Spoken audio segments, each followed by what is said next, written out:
In the heart of Kuwanza, a small but thriving village surrounded by lush forests and a mighty river, there was a name whispered in admiration, envy, and fear: Abeni. She was the kind of beauty that legends were made of. Her skin shimmered like polished ebony under the sun. Her dark, almond-shaped eyes held the mysteries of the night. When she walked, it was as if the wind itself paused to admire her. Men fell at her feet: chiefs, warriors, wealthy merchants. Even the village healer, an old man who had sworn off love, found himself lost in her presence. But Abeni was not just beautiful. There was something about her, something unnatural. Every man who pursued her seemed to grow richer overnight. Their farms flourished, their businesses prospered, and they carried themselves with the confidence of kings. But then they vanished, one by one. At first, the village dismissed it as coincidence.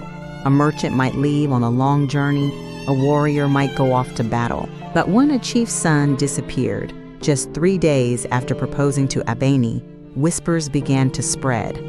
Something was wrong. But by the time the elders understood Abeni's dark secret, it was already too late.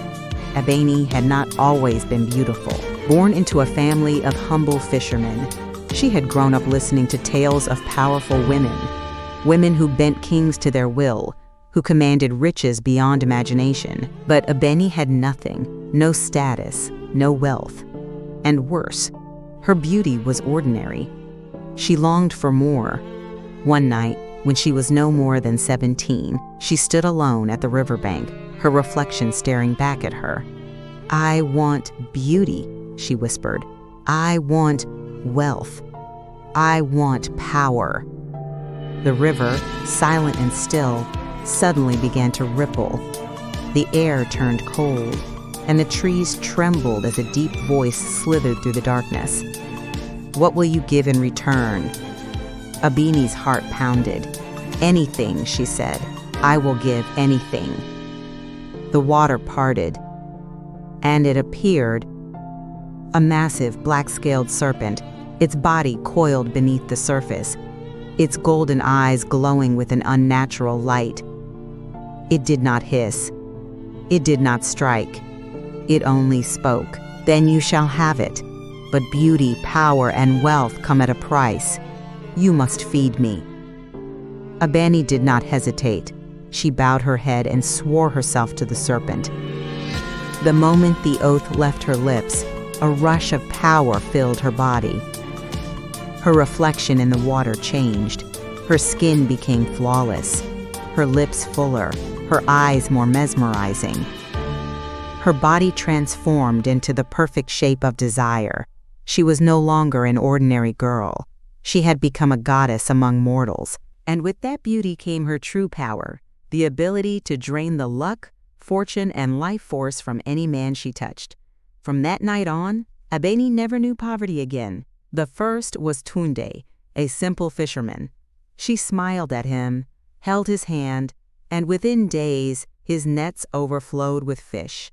He laughed, believing he had found fortune.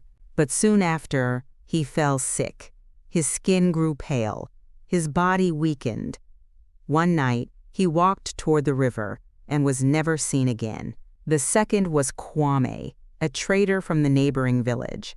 After meeting Abeni, his business tripled. His pockets overflowed with gold. But then, his eyes lost their shine. He became a hollow man, wandering the village without purpose. One evening, he vanished into the forest and was never seen again. One after another, the men disappeared.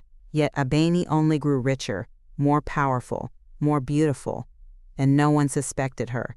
Until one night she chose the wrong man. Ola was not like the others. A skilled hunter and the son of a village elder, he was sharp, cautious, and wise. He had watched how the most powerful men in Kuwanza disappeared after being with Abeni. He had also noticed something strange. Abeni was rich, yet no one had ever seen her work. She had more gold than the chief's family, yet she had no husband. And so he devised a test. One evening, he visited Abeni's hut, bringing her a golden bracelet, a beautiful gift, polished and perfect. "Put this on," he said, smiling. "It will make you even more beautiful." Abeni, always proud, could not refuse. She reached out, and the moment her skin touched the bracelet, her entire body convulsed. A terrible hiss escaped her lips. Smoke rose from her fingers. Her face twisted in agony. The bracelet had been blessed by the village elder. It was no ordinary gift. It was a trap. Ola stepped back, watching as the enchantment began to break. The flawless beauty of Abeni melted away. Her skin turned pale and dry. Her once perfect eyes became yellow and slit-like. Her lips curled back to reveal fangs. And then the ground trembled. The river roared. The sky darkened. The serpent had come for her. Abeni tried to run, but the curse could not be undone. The black-scaled beast rose from the water, towering over the village, its golden eyes burning with rage. "You have failed me," it hissed. Abeni screamed. She begged for mercy, but there was none. With a single strike, the serpent coiled around her, dragging her into the river's depths. The waters churned violently, and then stilled. Abeni was gone, and the village never spoke her name again. Even today, they say that on moonless nights, if you walk too close to the river, you might hear a whisper, a woman's voice, soft and sweet, calling from the dark water. "Come closer, let me see you, let me touch you." But those who answer are never seen again. In a world obsessed with beauty, power, and wealth, many are willing to sell their souls for success. But nothing gained through darkness lasts forever. And every deal with the devil must be repaid.